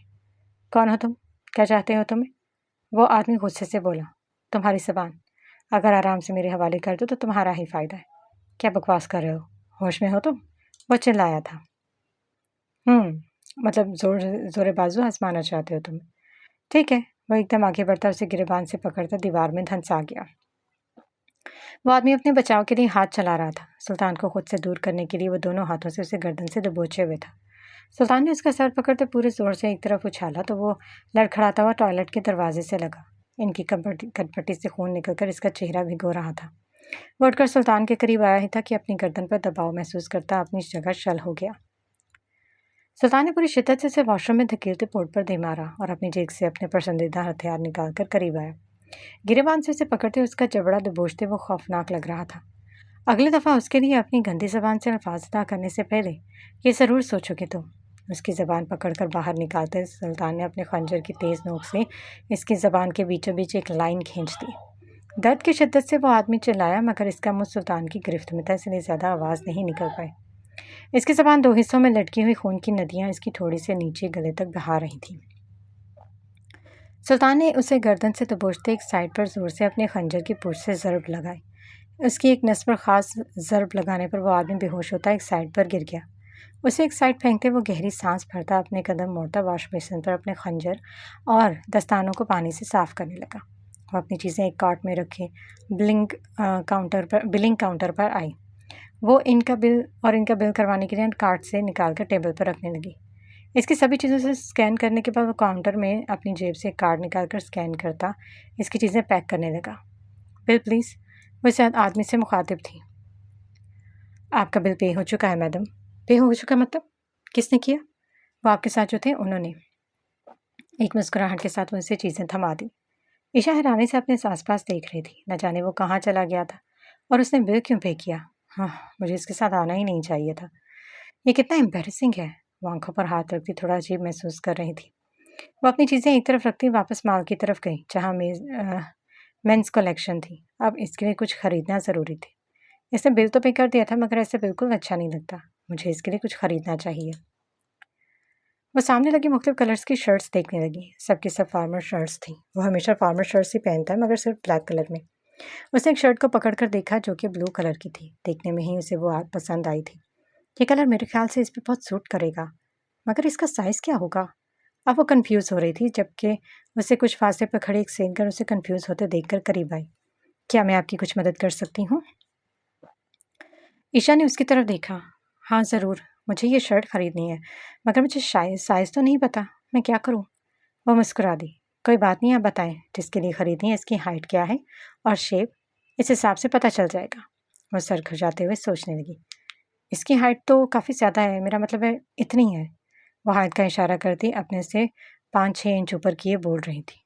और शेप, वो काफ़ी लंबा चौड़ा है और काफ़ी फिट भी, और वो अपने हिसाब से बोल रही थी, जबकि इसके समझाने के अंदाज से सेलगर हंस रही थी। मैं समझ गई मैम, आप ऐसा करें, ये शर्ट एक्सेल में ख़रीद लें। मुझे यकीन है आपके इस लंबे चौड़े फिट इंसान को ज़रूर ठीक होगी। वो सर खुजाती हुई हंस दी। ओके, बहुत शुक्रिया आपका। वो एक्सेल साइज़ हाथ में पकड़े इसका शुक्रिया अदा करती काउंटर पर आए। उसे पैक करवा रही थी जब वो उसे दूर से अपनी तरफ आता दिखाई दिया। कहाँ थे तुम? भूत की तरह गायब हो जाते हो। चलें, फ्री हो गई हो तो? उसकी बात को नज़रअंदाज करता बोल रहा था। हाँ चलो। सुल्तान ने इसके हाथ से चीज़ें पकड़ते बाहर की तरफ चल दिया। वो एक शॉपिंग बैग हाथ में पकड़े उसके पीछे पीछे चल रही थी। तुमने बिल क्यों पे किया? वो हाथ आपस में बांधे अब सवाल कर रही थी, जबकि वो बिना जवाब दिए बेल्ट लगाए कार स्टार्ट कर चुका था। मैं तुमसे पूछ रही हूँ, तुम्हें रूल नहीं पता क्या? कौन सा रूल? वो सवालिया अंदाज में बोली। तुमने कहा मैं तुम्हारा दोस्त हूँ। हाँ तो अपने छोटे से दिमाग पर ज़रा जोर दो। वो सवालिया अंदाज में उसकी तरफ देख रही थी। अगर ऐसे देखोगी तो मैं ड्राइव नहीं कर सकूँगा। उसे मुसलसल अपनी तरफ देखते हुए सामने देखता बोला। वो पलकें झपकती सामने देखने लगी। अगली दफ़ा तुम पे कर देना, हिसाब बराबर। ठीक है, अगली दफ़ा मेरी बारी होगी, और ये याद रखना। वो मुस्कुराया था। कार घर के सामने जा रुकी तो ईशा ने अपनी गोद में रखा शॉपिंग बैग उसकी जानिब बढ़ाया। ये क्या है? तुम्हारी आंखें मुझसे ज़्यादा तेज़ हैं, वो उसकी आंखों में देखती बोली। वो मुस्कुराहट छुपा गया। उसकी चीज़ें घर तक रखने में सुल्तान ने उसकी मदद की थी। बहुत शुक्रिया मिस्टर अब्दुल। वह हाथ छाड़ती हाल में उसके मुकाबिल खड़ी थी, जबकि वो विंडो के करीब रखे सफ़ेद फूलों को देखने में मसरूफ़ था। ये मैं कुछ दिन पहले लाई थी, खूबसूरत है ना? सुल्तान ने उंगली से फूलों की खिली हुई पत्ती को छुआ। मुख्तसर जवाब। वह इन फूलों को देखता किसी गहरी सोच में था। ईशा ने थोड़ा झुककर इसके चेहरे की तरफ देखा। वो कुछ अलग एहसास था जो आज इसके चेहरे पर साफ नुमाया हो रहा था। तुम ठीक हो? मुझसे मुसलसल एक जगह खड़े इन फूलों की तरफ देखते हुए पूछ रही थी। ख्याल रखना, चलता हूँ। वह एक सेकंड में दरवाजे से भी बाहर जा चुका था। इतनी जल्दी? वो उसे जाता हुआ देख रही थी। इसकी कार मोड़कर गली से बाहर निकलने तक वो उसे देख रही थी। कभी कभी लगता है मैं इसे समझ गई हूँ, मगर ये मेरी खुशफहमी ये शख्स अगले ही पर ख़त्म भी कर देता है। पता नहीं कभी मैं इसे मुकम्मल समझ पाऊंगी या नहीं। वो हाथों को आपस में बांधे दरवाजे में खड़ी सोच रही थी। अपने सामने बेड पर रखी वो ब्लू कलर की शर्ट को बगौर देखने में मसरूफ था। सुल्तान ने आज से पहले कभी ये रंग नहीं पहना था। सफ़ेद और काले रंग के अलावा मानो इसके लिए कोई रंग था ही नहीं इस दुनिया में। वो शर्ट को हैंग करके अपने वार्डरोब के रखता मुस्कुरा रहा था। वार्डरोब का दरवाज़ा बंद करते इसकी नज़र अपने सामने लगे आईने में खुद पर पड़ी, चाहे इसके हमेशा गुस्से से भरे चेहरे पर एक मुस्कुराहट थी। वो कुछ पल यूं खुद को देखता रहा। इस मुस्कुराहट के पीछे वो वजह कोई और मासूम और प्यारी थी। वह बालकनी में खड़ा हाथ में मोबाइल थामे स्क्रॉलिंग में मसरूफ था जब मोबाइल की घंटी ने उसका ध्यान भटकाया।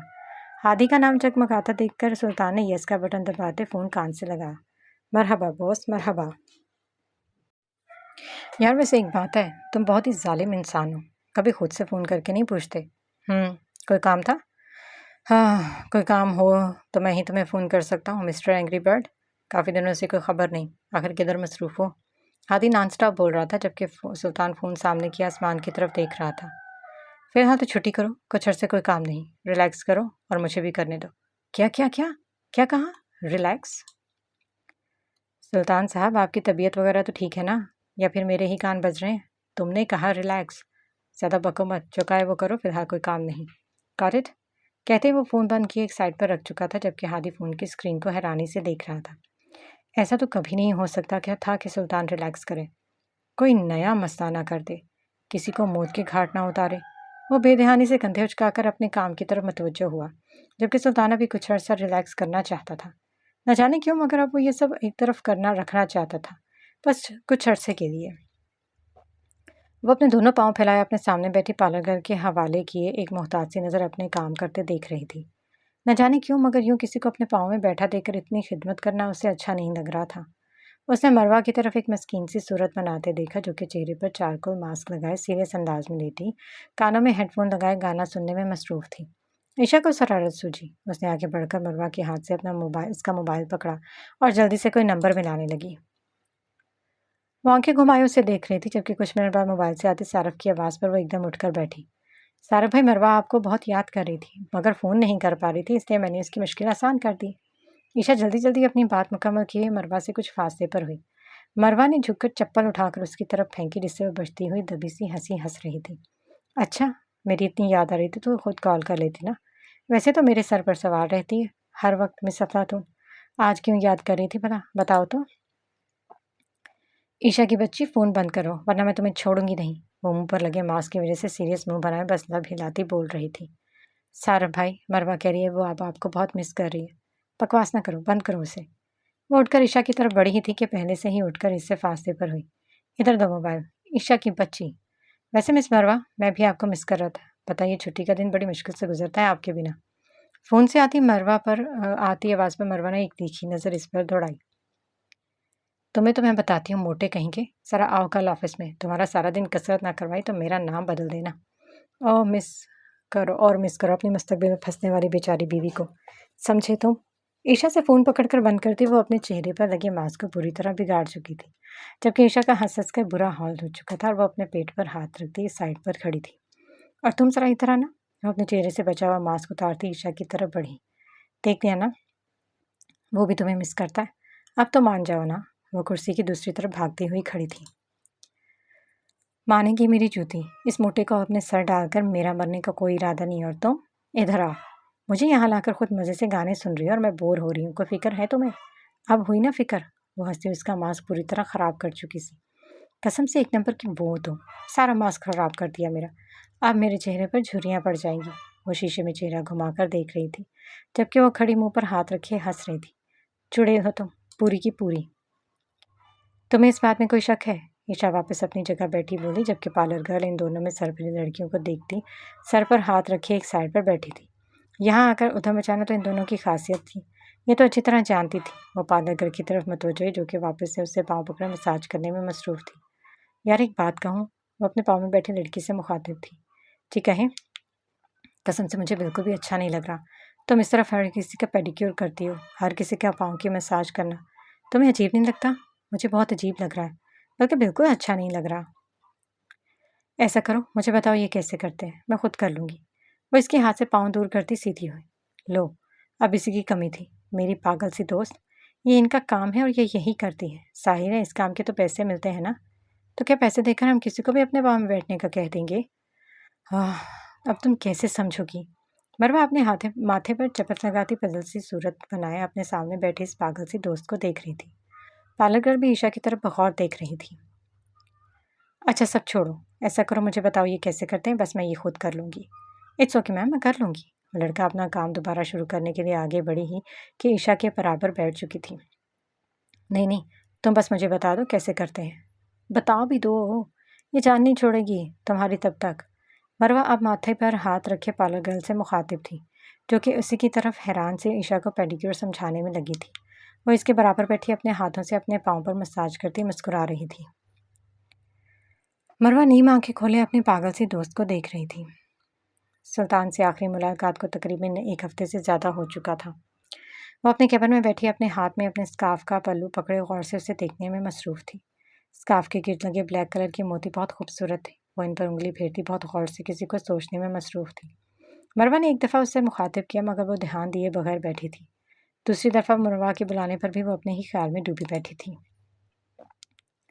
मरवा ने एक नज़र उससे देखा, जो कि बहुत गहरी सोच में डूबी थी। उसे यूँ देखकर मरवा को एक शरारत सूझी। वो धीरे से अपनी कुर्सी उसके करीब करती अपने घुटने पर बाजू रखे हाड़ी को ठोड़ी के नीचे रखे उसके करीब हुई। उसकी याद आ रही है ना? वो जो पहले से ही उसे सोचने में मसरूफ़ थी। मरवा के अल्फाज उसके कान में पड़े, मगर वो ध्यान दिए बगैर इस बात में सर हिला गई। है कहाँ वो वैसे? मरवा बहुत धीरे से बोल रही थी। नहीं जानती ना, अचानक आता है और अचानक ही गायब, लापरवाह भी है। वह पास बैठे अपनी ही सोच में बेनियाज सी स्कार्फ के किनारों पर उंगली फेरती बहुत पुरसोच अंदाज में बोल रही थी, इस बात से बेखबर कि मरवा अब इसकी क्या हालत करने वाली है। तुम इसे पसंद करती हो ना? मरवा ने मौके का फ़ायदा उठाते अपनी आखिरी वार किया। वह हनूस इस पोजीशन में बैठी थी। हाँ, शायद। पर वो अभी अल्फाज ईशा के मुंह में ही थी कि वो अपनी बात और अपनी पोजीशन पर गौर करते एकदम से सीधी होकर बैठी। हाय अल्लाह, मैं जानती थी ना, मैं जानती थी कि तुम इसे पसंद करती हो। अब देखा तुमने, खुद बता दिया। तुम कितनी छुपी रस्सम हो, मुझे भी नहीं बताया ना। बड़ी कोई वो हो तुम। अब बताओ। अब आई ना लाइन पर। बड़ी चालाक बनती हो मिस चालाको, आज पकड़ी गई ना तुम्हारी चोरी। मरवा इसकी कमर पर एक धप रसीद करती अपने प्लान में कामयाब हो चुकी थी। अब बताओ ज़रा। वो अपने कप फोल्ड करती ईशा की तरफ बढ़ी। तुम बहुत अफलातून हो, चुड़ैल कहीं की, और अपना मुंह बंद रखो। क्या कर रही हो? वह मरवा को ऊंची आवाज़ में बोलते सुनकर इसके मुंह पर हाथ रख चुकी थी। अब नहीं चुप रहूंगी, अब तो तुम्हें बताना ही पड़ेगा, सब तफसील से। तुम इसे याद करती हो और तुम इससे चुप हो जाओ। क्या मुंह में स्पीकर फिट किया है? कितना ऊंचा बोलती हो, और ऐसी कोई बात नहीं जैसे तुम सोच रही थी। वो अपने मुंह पर हाथ रखे इसके हाथ के नीचे से बमुश्किल आवाज़ निकाल रही थी और ईशा की तरफ खा जाने वाली नज़रों से देख रही थी। ईशा उसे लिए एक साइड पर आई। हाथ तो हटाओ। मरवा ने इसका हाथ अपने मुंह से हटाते हुए कहा। अब तो तुम बच नहीं सकती, मैंने अपने ही गुनहगार कानों से सुना है। तुमने कहा तुम इसे याद करे और इसे पसंद। ईशा ने फिर से उसके मुंह पर हाथ रखा।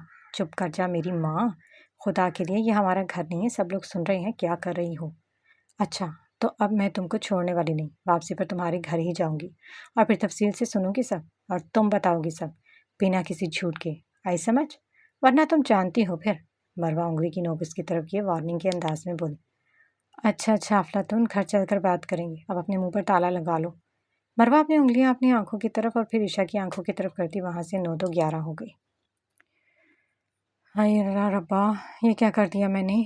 मेरी जान का अजाब बना देगी ये लड़की। अब ये अफलातून इस बात का कितनी पागल हूँ मैं। वो अपने सर पर एक धप रसीद करती खुद को टपट रही थी। सारा दिन मरवा उसे कनखियों से देखती और ईशा उसे नजरें चुराती अपने काम में मसरूफ रही। आज वह शिद्दत से चाह रही थी कि सारा दिन ऑफिस में ही गुजरे, मगर अब ऑफ होने का वक्त था। वो अपनी चीज़ें समेट रही थी जब मरवा अपने कैबिन से झुकी उसके कैबिन में लड़की मुस्कुराते हुए उसे देख रही थी। चलें घर? वो मुस्कुराते हुए उसे बाजू से पकड़ ईशा के साथ उसके घर की तरफ निकल गई। ईशा को आज अपनी शामत दूर से ही नजर आ रही थी। वो नहीं चाहती थी कि अब्दुल को लेकर इसकी फीलिंग्स वो किसी के साथ भी शेयर करे, मगर आज तो उसने पैर पर अपने खुद कुल्हाड़ी मार ली थी। सब जान बख्शी का कोई रास्ता नहीं बचा था। मरवा इसके घर दाखिल होती धड़ाम से सोफे पर गिर गई। मैं चाय बनाती हूँ। ईशा अपने बैग एक साइड पर रखती वहाँ से फरार होने की एक नाकाम कोशिश करने ही लगी थी कि मरवा ने उसे बालों से पकड़कर अपने साथ बिठा लिया। मुझे कुछ नहीं बीना, बस तुम यहाँ बैठो और मुझे बताओ। क्या बताऊँ? कुछ होगा तो बताऊँगी ना। अच्छा, थोड़ी देर पहले जो बहुत कुछ था, बहुत रोमांटिक अंदाज में किसी को याद किया जा रहा था। और हाँ, कुछ और भी कहा था तुमने। हाँ मरवा, तुम भी ना। हाँ हाँ, मुझसे छुपाने की ज़रूरत नहीं है। बताओ। यार मैं तुम्हारी दोस्त हूँ, क्या तुम अपनी बात मुझसे भी शेयर नहीं करोगी?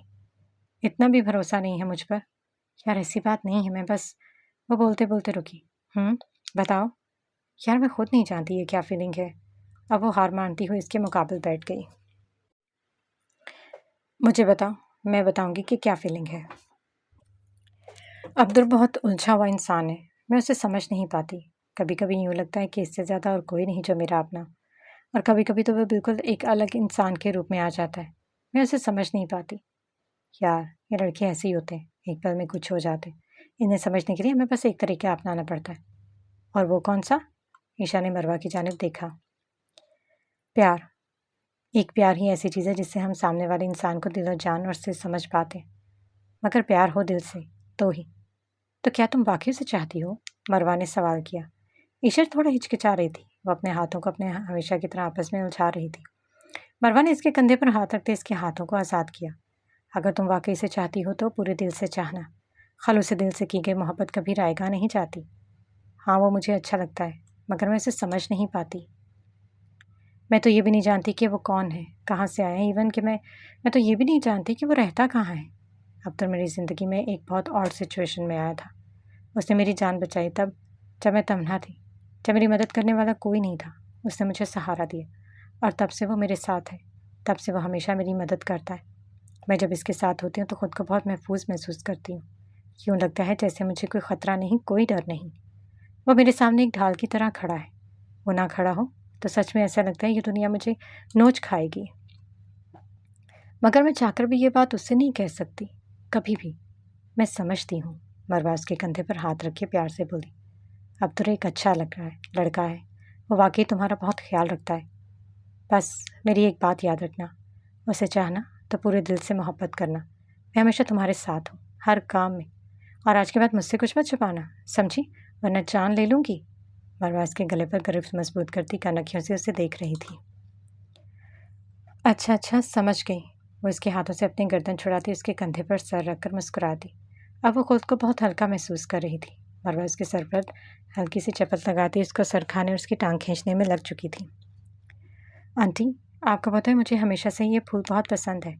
इनका ख्याल रखना और अपने सामने इन्हें खिलता देखना, इस काम में बहुत मज़ा आता है। आज काफ़ी दिनों बाद एयर एयरगर्ल आंटी की शॉप में आई थी। वो इनके साथ बैठी क्यारी में लगाए फूलों की गोटी करने में मसरूफ़ थी। हाथ में बेलचा पकड़े वो एक्स्ट्रा मिट्टी को निकाल रहे थे और क्यारी में मौजूद छोटे छोटे एक्स्ट्रा घास को निकालकर बाहर एक साइड पर रख रही थी। एयरगर्ल आंटी उसे हर काम करते बहुत गौर से देख रही थी। ये फूल जब खिलते हैं तो मेरी ज़िंदगी में बाहर का सा समा नमूदार होता है। ये मुझे मेरे बच्चों की तरह है, इनका ख्याल रखकर बहुत सुकून मिलता है। वो पैरों तक आती फ्रॉक पहने, सर पर तुर्किश स्टाइल में हिजाब बांधे, इसके दोनों पल्लू पीछे की तरफ किए ईशा के साथ गोडी करने में मसरूफ़ थी। एयरगर्ल आंटी से अब वो बातें करने लगी थी। इसकी बातें ईशा को बहुत अच्छी लगती थी। वह बहुत ध्यान से उनकी हर बात सुनती थी। आंटी आपसे एक बात पूछूं? ईशा ने बेलचा एक तरफ रखते कहा। एक नहीं, तुम 1000 बातें पूछ सकती हो प्यारी बेटी। वो मुस्कुराती उसकी जानिब मुतवज्जो हुई। आपके शौहर नहीं हैं क्या? और बच्चे? हाँ नहीं, मैंने शादी नहीं की। वो अपनी आदत के मुताबिक मुस्कुरा रही थी। मगर क्यों? क्या मैं जान सकती हूँ? मेरी प्यारी बच्ची, इस दुनिया में सबको सब कुछ नहीं मिलता। कभी कभी हमें अपनी मनपसंद चीज़ें और इंसान छोड़ देने पड़ते हैं। मेरी किस्मत में ये नहीं लिखा था, इसलिए। वो क्यारी में मज़ीद फूलों को लगाती मुस्कुरा रही थी। क्या आप अकेली रहती हैं? कोई भी नहीं प्यार अकेला होता प्यारी बेटी। मेरा रब हर एक किसी के साथ हमेशा होता है। बेशक, आपने बिल्कुल ठीक कहा। जब इंसान हर तरफ से तन्हा हो जाए तो एक वही है जो कभी साथ नहीं छोड़ता, जो हमें कभी नहीं भूलता। बिल्कुल ठीक कहा। तुम बहुत प्यारी हो ईशा, और समझदार भी। मेरी दुआ है कि तुम्हें ज़िंदगी में इतनी खुशियाँ मिले कि तुम अपना बीता हर दुख भूल जाओ। आमीन। और मेरी दुआ है कि आपका चेहरा आपके इन फूलों की तरह हमेशा खिला रहे। वो चलती हुई शॉप के साथ बने छोटे मगर बहुत सलीके से सजाए गए घर में आई। एरगुल आंटी, आपका घर बहुत प्यारा है। और जगह जगह लगे हुए फूलों को देखकर खुश हो रही थी। यहाँ बहुत से लोग आते हैं, अपनी मतलूबा चीज़ लेते हैं और चले जाते हैं।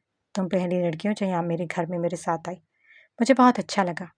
और मुझे भी। पता है, मुझे फूल और इनका ख्याल रखने वाले लोग बहुत पसंद है। वह हाथ में तुर्किश कहवा थामे चलती हुई छोटी सी बालकनी में आई। वहाँ पड़ी हुई दो कुर्सियों के बीच में एक मेज़ पर, जिस पर बहुत खूबसूरत फूलों का गुलदस्ता रखा था। वहाँ बालकनी पूरी तरह फूलों और फूलों की बेलों से सजाई गई थी। यह एक सुकून है, एक ऐसा सुकून जो रूह को पुरसुकून करता है। वह बालकनी में रेलिंग के करीब खड़ी चाय का कप हाथ में थामे एक गहरी सांस भरती बोल रही थी। एरगुल खातून बहुत गौर से ईशा की हर हरकत को देखती मुस्कुरा रही थी। इसे इसके रूप में अपना बीता कल याद आ रहा था। वह बिल्कुल ऐसी ही थी, जिंदगी को गहराई से जानने वाली, सुकून की तलाश में रहने वाली, एक आज़ाद और हम ख्याल लड़की। आपने शादी क्यों नहीं की आंटी? ईशा ने फिर से अपना सवाल दोहराया। हर किसी के नसीब में मोहब्बत नहीं होती मेरी बच्ची। क्या आपको भी कभी कभी किसी से मोहब्बत हुई थी? वह इसके करीब बैठी इससे मुखातिब थी। हाँ, बहुत बहुत मोहब्बत। यूँ समझो कि मोहब्बत की इंतहा। फिर क्या हुआ?